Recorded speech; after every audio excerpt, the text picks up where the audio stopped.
What we're interested in is how the biology in your body affects aging. So which biological processes are associated with aging, and there are several ways that we can look at that. There are of course a lot of biological processes that go on in the body, and we're interested in how we can measure them and what they tell us about the aging process.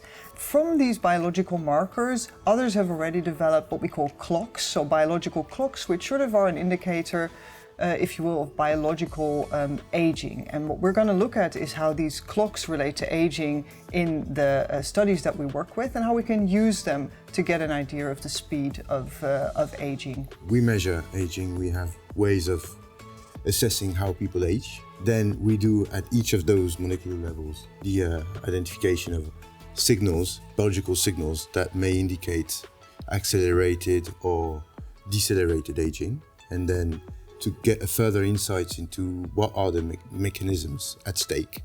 We integrate all that information across all those blocks of data into what we call integrative analysis to try and disentangle what could be a potential mechanism that can lead to accelerated aging.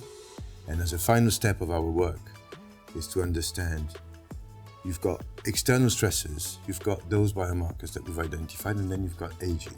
So the idea is to try to see which part of these molecular signals that we've identified are related and to what extent they are related to external stresses, to try and see whether there is a source for this dysregulation that is ultimately causing accelerated aging.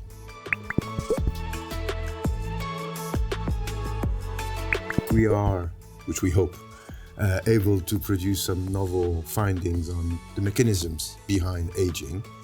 Then that opens door to further research and understand how that could be mitigated. I think the main people that we're talking to with the research that we do, I think, are fellow researchers, because we're really trying to understand that underlying biology and how that can be used to see if people are aging faster than we would expect or slower than we would expect, and how we can link that to the risk of diseases.